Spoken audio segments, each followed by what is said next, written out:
Hallelujah. मुझे नहीं पता बाकी और देशों का नाम बाइबल में पाया जाता, पर भारत देश का एक बार नहीं, दो बार हमारे देश का नाम बाइबल पुस्तक में पाया जाता है। हालेलुया।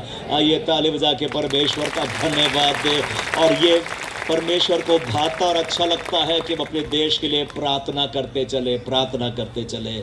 51 वर्ष हो गए हैं हार्वेस्ट मिशन के नताल यहाँ पर करके ना, हम परमेश्वर का धन्यवाद देते। इस 51वां नताल में भी आप लोग सबको बहुत परमेश्वर आशीर्वाद दे और फैलाते जाए, बढ़ाते जाए और आपकी उन्नति होते जाए, ये हमारी प्रार्थना सदा आप लोग के साथ में है। हार्वेस्ट मिशन में टोटल 118 कलीसिया जगह जगह पाई जाती है। गुजरात में भी है, उड़ीसा में भी है, छत्तीसगढ़ में भी है, महाराष्ट्र में भी है, और ये कार्य बढ़ता ही बढ़ता जा रहा है। 16 दिसंबर को हमने नागपुर में नताल दिवस मनाया था ना। बहुत पहले का बात हो रहा है, 16 दिसंबर बोलते हैं ना, परंतु परिस्थिति ऐसी थी कि इतना सारा काम बढ़ गया है। अभी नागपुर में ही 10 कलीसिया पाई जाती है हार्वेस्ट की। सो परमेश्वर का हम धन्यवाद देते हैं। इसके बाद में 21 दिसंबर को यहाँ पर बिलाड़ एरिया में था और वहां पर भी नताल दिवस मना दिया गया हार्वेस्ट मिशन का। लगभग 3000 लोग होंगे वहां पर। आज सुबह सरैया एरिया में नताल दिवस मना दिया गया है और आज शाम को यहाँ पर भी नताल की खुशी का दिवस मना दिया जा रहा। आइए और एक बार ताली बजाकर हम यीशु मसीह का धन्यवाद दें। यीशु मसीह की पैदाइश की खुशी जो स्वर्गदूत ने सुनाया था गरड़ियों को कि मत डर, ये खुशी का पैगाम दुनिया के अक्खा सारे लोगों के लिए होगा। तुम्हारे लिए उद्धार करता कर का जन्म हुआ है ना। यीशु मसीह का जन्म, ये पैदाइश की खुशी सारे लोगों के लिए है, केवल क्रिश्चियन के लिए नहीं है, मसीह लोगों के लिए नहीं है, परंतु सारे धर्म जाति लोग, भाषा वाले लोग, सभी के लिए उद्धार करता करके जन्म हुआ है। मुझे याद भी आ रहा है 1923 की बात है। 1923 की जब Thomas Banting, doctor Thomas Banting उसका नाम था, कनाडा का रहने वाला था, उसने शोध किया था। वो तो पास्टर था और आगे चलकर एमबीबीएस डॉक्टर भी कर दिया उसने, और बाद में शोध कर दिया इंसुलिन का ना। और उसने बहुत टेस्टिंग किया वहाँ के टोरंटो कनाडा के हॉस्पिटल में, और कैसे मरीज लोग सब चंगे होते गए। उसके शोध करने के पहले वो शुगर की बीमारी, डायबिटीज जिसको होता था, बहुत खतरनाक होता था, कितने लोग मर जाते थे उस बीमारी के द्वारा। पर थॉमस बेंटिंग ने जब इसका शोध किया है, इंसुलिन का शोध किया है, वो उसके बाद जो मरने वाले शुगर के द्वारा पेशेंट पाए जाते सबको लगा। हालांकि कोमा में कुछ पेशेंट चले गए थे, वहां पर भी इंसुलिन का डोज दिया गया और कैसे वो लोग सब चंगे होते गए। वहां के टोरंटो के अखबार में छप गया और न्यूज समाचार सुनाता रहा कि ये शोध हुआ है इंसुलिन के द्वारा, अब इंसुलिन का शोध हो गया, अब इससे बीमारी से कोई मरने नहीं वाला है। बहुत जश्न मना रहे थे, बहुत खुशी की बात हो रही थी ना। और उस दिन से लेके आज तक भी हम देखते हैं इंसुलिन शुगर की बीमारी पेशेंट में लगा दिया जाता है और वो लंबी उम्र फिर भी जी पाते हैं। मैं इस बातों को सोच रहा था ना कि जो लोग शुगर की बीमारी नहीं होती थी, वो लोगों को पता नहीं था ये लोग क्यों जश्न कर रहे हैं, ये लोग क्यों आनंद कर रहे हैं ना। इसमें कौन सी बड़ी बात हो गई। उन्होंने चखा नहीं था, उनको पता नहीं था ये शुगर की बीमारी कितनी खतरनाक और प्राण घातक भी हो सकती। पर थॉमस बेंटिंग ने जब शोध किया था, अखबारों में छप गया था। उसी रीति से स्वर्गदूत, पूरा स्वर्ग आनंद के साथ गूंज रहा था जब यीशु मसीह का उद्धार करता कर का जन्म हुआ है इस जगत में। मैं सोचता हूं ये स्वर्गदूत ने उस दिन भी देखा था जब 4 दिन का मरा हुआ लाजर भी जी उठता है। वो भी दिन देखा था जब 12 साल के लहू की बीमारी वो चंगी होने वाली है। वो भी दिन देखा था कि 38 साल से बीमार व्यक्ति था, वो भी चंगा होने वाला है। अंधा बारतिमस भी चंगा होने वाला। इसलिए आनंद का सुसमाचार पहले से सुना दिया था उसका दिन देखकर। उतना ही नहीं, यीशु मसीह के बाद में भी जो चेले प्रचार करते थे और आज के दिन में भी जो चेले प्रचार करते हैं, प्रभु के दास दासी लोग प्रचार करते हैं, वो आनंद का सुसमाचार है। ना आनंद का सुसमाचार। पुराना नियम में जब हम बाइबल पढ़ते हैं तो जब आश्चर्यक्रम हो जाता था, उसके बाद में जैसे लाल समुद्र दो भाग हो गया, उसके बाद में मरियम और बाकी बहनें आनंद करने लगे और जश्न मनाने लगे। पर नया नियम में जैसे पौल और सिलास मध्य रात्रि के समय में जेल के द्वार खुले नहीं है, पर धन्यवाद और धन्यवाद और धन्यवाद, वो धन्यवाद की भेंट और बलि पहले से ही परमेश्वर के आगे चढ़ा रहे थे। बाद में वो धन्यवाद देने के द्वारा वो जेल के द्वार भी खोले गए हैं ना। इसलिए हम लोग यहाँ पर जश्न मना रहे हैं, जय जयकार की ध्वनि सुना रहे हैं, जो कार्य प्रभु यीशु मसीह ने हमारे जीवन में किया और आगे भी करने वाला है। हालेलुया ना। बड़े बड़े कार्य मेरे जीवन में प्रभु यीशु मसीह करने वाला है। हम धन्यवाद और धन्यवाद। इसलिए ये खुशी का पैगाम, ये खुशी का पैगाम ना सारे जगत के लोगों के लिए, सारे जगत के लोगों के लिए होगा, जो भी जाति होगा, धर्म होगा ना, ये आनंद का सुसमाचार। इसलिए क्रिसमस के अवसर में ये शुभकामनाएं आपको देता हूं। ये आपको बहुत आनंद और अच्छा दिन होने पाए आपके घर में, जीवन में, परिवार में, और नया साल 2025 भी और नई नई आशीष लेकर के आने पाए। ये हमारी शुभकामनाएं आपके साथ सदा रहती है। हम लोग ये समय याद भी करते हैं, हमारे बीच ये पूर्वज लोग जो प्रभु में सो गए हैं, अभी हमारे बीच में नहीं है। मैं मंच पर बैठा था और खासकर पास्टर फूल सिंह भाई को भी याद कर रहा था। वो प्रमुख था, वो हार्वेस्ट मिशन का, वो आज भी होता यहाँ पर तो कितना आनंद और खुशी मनाता, परंतु वो तो बेहतर जगह पर है, स्वर्गीय स्थानों पर है। मैं याद भी कर रहा था हमारे बीच पास्टर एलिसन जोसेफ, जो हार्वेस्ट मिशन के स्थापक रह चुके हैं ना, जो अध्यक्ष भी रह चुके हैं। वो पूर्वज लोग और भी कितने लोग हमारे बीच में से चले गए हैं ना। ये साल के अंदर में भाई उदय सिंह भाई का, पास्टर का भी देहांत हो गया है। भाई विनोद भाई, उसका भी देहांत हो गया है। ये सब प्रभु में सो गए हैं, वो स्वर्गीय स्थानों में गए और युगानुयुग आराम का जीवन, आनंद का जीवन उन्होंने शुरू किया। हम परमेश्वर का धन्यवाद देते उन सभी का जीवन के लिए ना। ये समय जब परमेश्वर ने आपको जान दिया और जीवन दिया है, हम धन्यवाद देते जाए। परमेश्वर के अनुग्रह दया के द्वारा ये दिन भी हम देख सके। आज का संदेश पाया जाता है लूका की इंजील पहला चैप्टर में।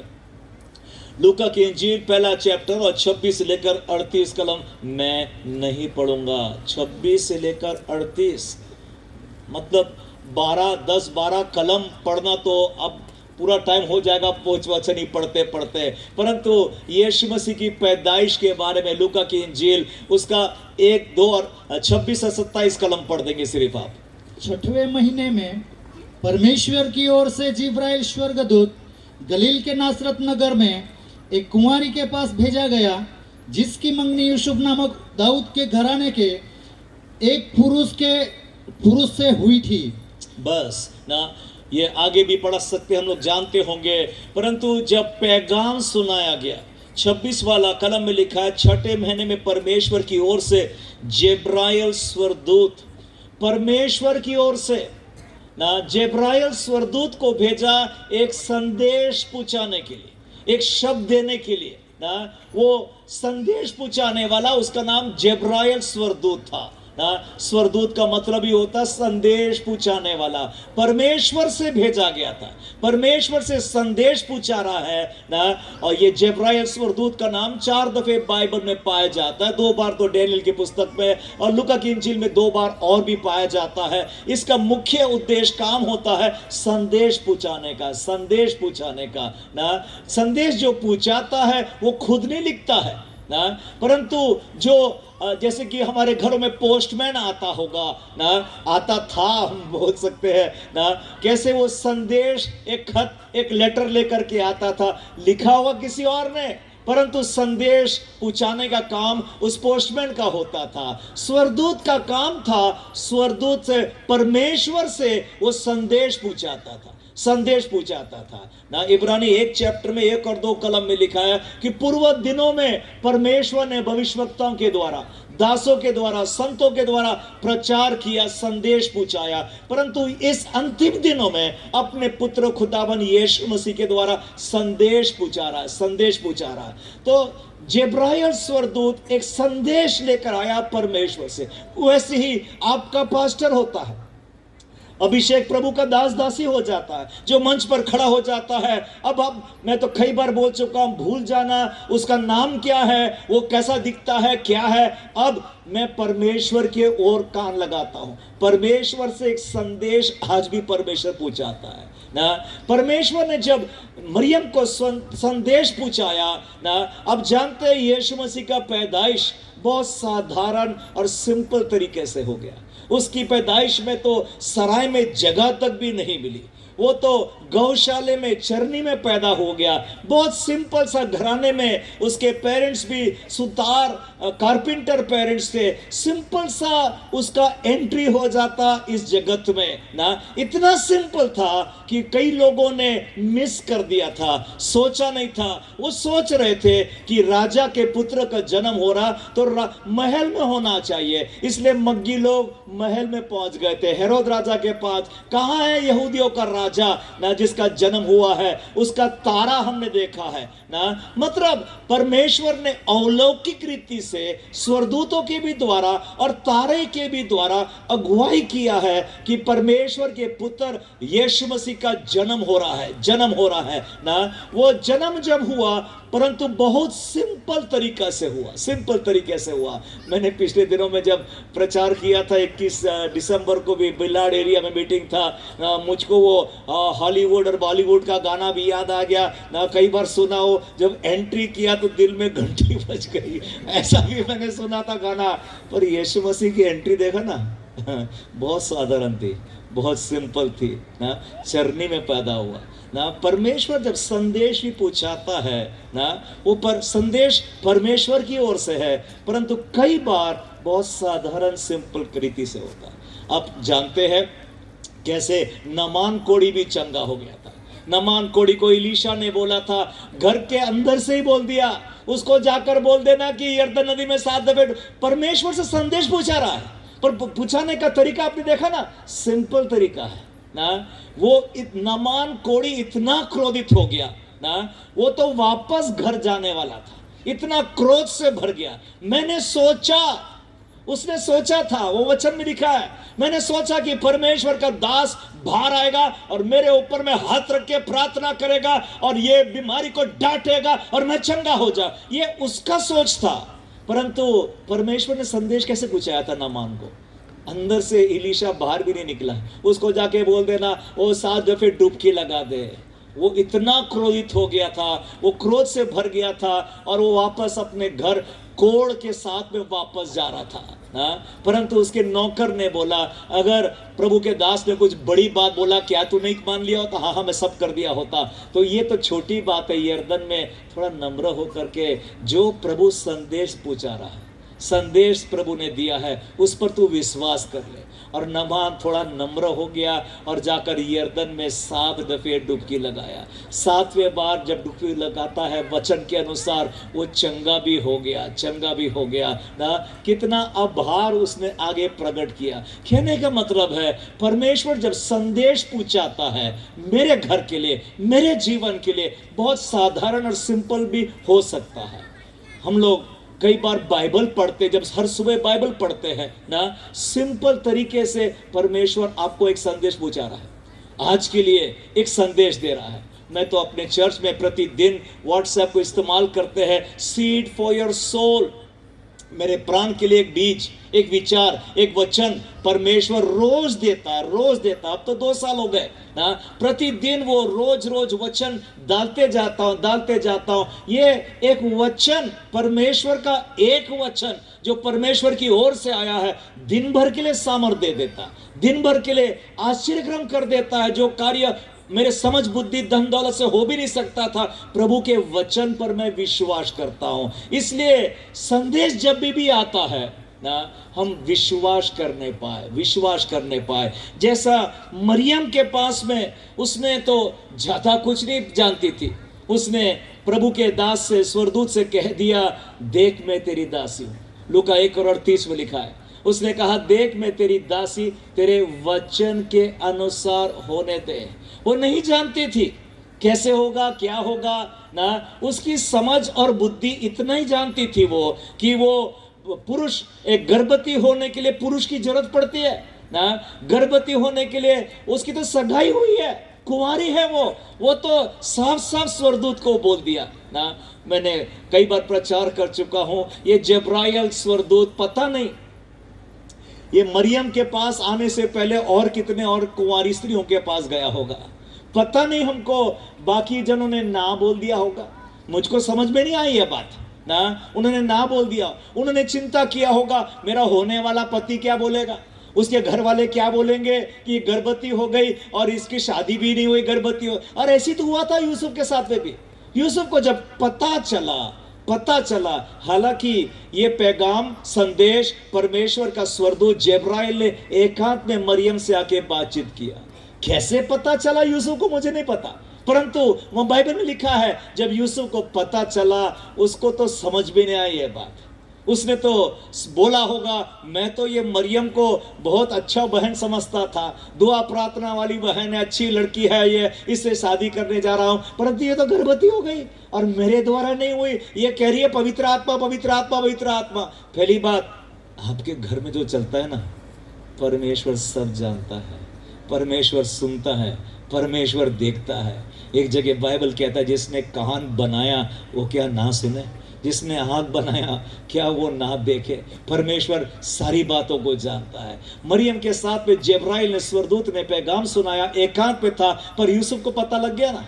यूसुफ तो उल्टा भागने वाला था, इसके साथ आगे शादी करना बेकार हो जाएगा, ये तो स्त्री बहुत गड़बड़ वाली स्त्री है ना। परंतु उसी समय परमेश्वर ने अपने स्वर्गदूत जिब्राइल को यूसुफ के पास भेजा।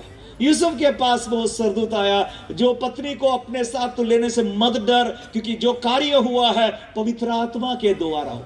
अब मुझे बताइए ना, मरियम और यूसुफ क्या जानते होंगे पवित्र आत्मा के बारे में? उन्होंने कोई शिक्षा नहीं अटेंड किया, एलसीयू बाइबल ट्रेनिंग भी अटेंड नहीं किया होगा ना। पवित्र आत्मा के बारे में शिक्षा आज तो काफी कुछ हो गई है पवित्र आत्मा, पर उन दिनों में कुछ भी नहीं जानते थे पवित्र आत्मा के बारे में। परंतु फिर भी मरियम ने वाक्य कहा था 1:38 में, देख मैं तेरी दासी हूं, तेरे वचन के अनुसार होने दे मेरे जीवन में। हालेलुया। पवित्र आत्मा मेरे जीवन में कार्य करेगा जब मैं वचन पर विश्वास करता हूं ना। तो प्रभु यीशु मसीह पवित्र आत्मा की सामर्थ के द्वारा का देखिएगा, पवित्र आत्मा जब कार्य करता है मेरे घर में, मेरे जीवन में, मेरी समझ के बाहर है, मेरे अनुभव के बाहर है, मेरे सोच के बाहर है, विज्ञान के बाहर होगा, रुपया का बाहर होगा, पैसे का बाहर होगा, सब कुछ ना जो कुछ मनुष्य सोच सकता उसके बाहर हो जाता है जब पवित्र आत्मा कार्य करता है। आप पर मुझको जरूरत है, मैं विश्वास करता हूं, यीशु मसीह पर विश्वास करता हूं। पवित्र आत्मा मेरे जीवन में तो कार्य कर दे प्रभु जी। हम विश्वासी लोग को पुकारे जाते हैं। मरियम ने विश्वास करी और देखो ना कैसे स्वर्गदूत ने आश्चर्यक्रम भी उसके जीवन में कर दिया। उसका लूक 1 चैप्टर और 45वां कलम पढ़ देंगे आप, लूक 1 और 45 पढ़ देंगे। धन्य है वो जिसने विश्वास किया कि जो बातें प्रभु की ओर से उससे कही गई वे पूरी होंगी। धन्य है तो ये एलिशिबा कह रही है ना। जब मरियम को खबर दिया था, वो पैगाम में ये भी सुनाया था, तेरी चचेरी बहन एलिशिबा जो बांझ कहलाती थी, वो भी 6वां महीना हो गया उसका, वो भी गर्भवती हो गई है। तो मरियम के पास पैगाम खत्म होते ही सीधा एलिशिबा के पास पहुंची, वहां यूसुफ के पास में खबर स्वर्गदूत ने दे दिया। कहने का मतलब यह है ना, हम विश्वास करें प्रभु कैसे कार्य करता है मेरे घर वाले के बीच में, मेरे घर के कार्य में कर देता ना। परमेश्वर हम अपना कार्य करें, हम प्रभु पर विश्वास करें, प्रभु अपना कार्य कर देता। कैसे? यूसुफ भी विश्वास कर लिया। वो मरियम वहां पर जब एलिशिबा के पास जाती है, एलिशिबा पवित्र आत्मा से भर गई। मरियम ये खबर सुनाने जा रही होगी, खटखटाया होगा द्वार में, जैसी उसका पैगाम सुना, उसने पग की आवाज सुन लिया, एलिशिबा पवित्र आत्मा से भर गई और वो कहने लगी ये कैसे हो सकता है, परमेश्वर की माता मेरे पास आ गई ना। मरियम भी आश्चर्य कर रही होगी, दीदी आपको किसने बता दिया ये बातें? ना, पवित्र आत्मा सारी बातें जानता है। पवित्र आत्मा ने एलीशिबा में पवित्र आत्मा से भी भर गई, परंतु एलीशिबा ने 45 वाला कलम में उसको बोला, धन्य है तू जो विश्वास करी है, क्योंकि जैसा विश्वास किया उसका 45 वाला कलम, और धन्य है वे जिसने विश्वास किया है कि जो बातें पर प्रभु की ओर से है उस पर उससे कही गई है वो पूरी होगी। हालेलुया। ना, जो विश्वास करेगा उसके जीवन में जो बातें परमेश्वर ने बोला है वो पूरा होने वाला, वो पूरा होगा हमारे जीवन में। ना, हम विश्वास में दृढ़ बने रहे, विश्वास में अटल बने रहे, विश्वास में डगमगा ना पाए। ना, हम लोग विश्वासी जन है, प्रभु यीशु मसीह पर विश्वास करते हैं। ना, मैं आपका ध्यान दिलाना चाहता हूं 31, 30, 31, 32 और 33 कलम, और फिर मैं समाप्त करना चाहूंगा। आगे बहुत सारा नताल का और भी प्रोग्राम है, परंतु ये वाला प्रोग्राम सबसे बहुत इंपॉर्टेंट प्रोग्राम है। परमेश्वर एक संदेश पूछा रहा है मुझको। लूका की इंजील 1 चैप्टर उसका 30 कलम से पढ़ देंगे। स्वर्गदूत ने उससे कहा, हे मरियम, भयभीत न हो, क्योंकि परमेश्वर का अनुग्रह तुझ पर हुआ है। देख, तू गर्भवती होगी और तेरे एक पुत्र उत्पन्न होगा, तो उसका नाम यीशु रखना। बस ये 30 और 31 कलम हमने कई बार पढ़ा होगा। ये हम जानते भी है कि मरियम पवित्र आत्मा के द्वारा गर्भवती हो गई, इसलिए वो परम प्रधान परमेश्वर का पुत्र पुकार दिया गया, जो उसका नाम यीशु रख दिया गया। पर उसके आगे ना 32 और 33 कलम पढ़ेंगे, इसको धीरे धीरे करके पढ़ेंगे। ये आखिरी वचन पढ़ रहा हूं आपके बीच में, इसको धीरे धीरे करके पढ़ेंगे। जब हम प्रार्थना में जाएंगे, हम लोग सब अपने स्थानों पर उस समय पर खड़े हो जाएंगे और अंगीकार करेंगे ये वाला वाक्य वचन, हम विश्वासी जन है। ये प्रभु का वचन जो यीशु मसीह के बारे में मरियम को स्वर्गदूत सुना रहा है, वो आज भी लागू है। 32 कलम पढ़ेंगे। वो महान होगा। आमीन। बस रुक जाइए, आमीन बोलिए मेरे पीछे में। आमीन। वो महान होगा। आमीन। जोर से बोलिए, वो महान होगा। आमीन। आगे पढ़ेंगे। और परम प्रधान का पुत्र कहलाएगा। आमीन। आमीन। वो परम प्रधान का पुत्र कहलाएगा। आमीन। आगे पढ़ेंगे। और प्रभु परमेश्वर उसके पिता दाऊद का सिंहासन उसको देगा। आमीन। हालेलुया। प्रभु परमेश्वर उसको दाऊद का सिंहासन देगा। 3 बातें बोला, एक एक बातों पर हम विश्वास करने पाए। चौथी बात है, और वो याकूब के घराने पर सदा राज्य करेगा। आमीन। हालेलुया। वो याकूब के घराने पर सदा राज करेगा। आमीन। आखिरी बात बोल रहा हूं ना, बहुत ध्यान पूर्वक सुनिएगा और इसको हम पढ़ देंगे। और उसके राज्य का अंत न होगा। आमीन। हालेलुया। यीशु मसीह के राज्य का अंत नहीं होगा। आइए ताली बजाकर यीशु मसीह का धन्यवाद, धन्यवाद, धन्यवाद, धन्यवाद। हम विश्वासी जन हैं, हम विश्वास कर लेते हैं जो पैगाम स्वर्गदूत ने लेकर के आया था मरियम के पास में ना, कि यीशु मसीह का राज्य का सीमा और अंत नहीं होगा। और देखा ना आज कैसे उसका राज्य बढ़ता ही बढ़ता जा रहा, बढ़ता ही बढ़ता जा रहा है ना, कोने कोने तक उसका राज्य बढ़ता जा रहा है ना। कहाँ यरूशलेम में शुरू हुआ था, उसके बाद हमारे देश में भी आ गया और हमारे देश में अन्य राज्य में फैलता ही फैलता जा रहा है ना। प्रभु का कार्य ये है। मुझे याद आ रहा है जो गमाइल ने कहा था, प्रेरित 5 और 38 वचन में कह दिया। प्रेरित 5 और 38 में कहता है, गमाइल उनका पढ़ा लिखा व्यक्ति था उनके बीच में, उसने कह दिया इन लोगों से दूर रहने पाए। अगर ये कार्य परमेश्वर की ओर से हो तो तुम कदापि इसके विरोध लड़ाई नहीं लड़ सकते हो ना, तुम सफल नहीं होंगे ना। ये गमाइल पढ़ा लिखा व्यक्ति था, उसने वाक्य बोल दिया कि तुम ये कार्य परमेश्वर की ओर से हो ना। अभी आपने सुना ना 51 साल नताल का हार्वेस्ट मिशन मना रहा है, मामूली बात नहीं है। परमेश्वर का ताली बजाकर धन्यवाद दे। हालेलुया। उसका राज्य का अंत नहीं होगा, कोने कोने तक बढ़ता जाएगा, बढ़ता जाएगा, बढ़ता जाएगा ना। वो प्रभु अपना कार्य करता है। एक वचन पढ़ के समाप्त करना चाहता हूँ। डैनियल नबी की पुस्तक उसका 2 चैप्टर, डैनियल नबी की पुस्तक 2 चैप्टर और 45वां कलम ना, आधा ही पढ़ देंगे उसको। 2 चैप्टर और 45 वाला कलम। ये डैनियल ने बहुत जो राजा नेबुकदनेस्सर ने बहुत बड़ा दर्शन देखा था, डैनियल ने उसका भेद बता दिया था, पर भेद आज के लिए था, अभी के लिए था। पढ़ देंगे 2:45। जैसा तूने देखा कि एक पत्थर किसी के हाथ के बिन खोदे पहाड़ में से उखड़ा और उसने लोहे, पीतल, मिट्टी, चांदी और सोने को चूर चूर किया, इसी रीति महान परमेश्वर ने राजा को बताया है कि इसके बाद क्या क्या होने वाला है, न स्वप्न में और न उसके फल में कुछ संदेह है। हालेलुया। ना ये जो डैनियल को परमेश्वर ने इसका भेद बताया, नबूकदनेस्सर ने दर्शन, ये सपना देखा था, वो भूल भी गया था, डैनियल ने पूरी बातें बता दिया। ये परमेश्वर की ओर से था। एक छोटा सा पत्थर जिस पर कोई मनुष्य की कारीगरी नहीं की गई, और हम जानते हैं ना, वो छोटा सा पत्थर यीशु मसीह को दिखलाता है। यीशु मसीह का मरियम कुंवारी थी, वो पवित्र आत्मा के द्वारा, कोई मनुष्य का हाथ नहीं था। यीशु मसीह की पैदाइश में एक छोटा सा पत्थर आकर के उस बड़ी भारी मूरत के पांव पर जाकर के गिर पड़ा, और पूरा मूरत जो सोना, तांबे इत्यादि इत्यादि का बना सब गिर गया, और ये छोटा सा पत्थर पहाड़ सा बन गया और पूरे पृथ्वी पर भर गया। हालेलुया।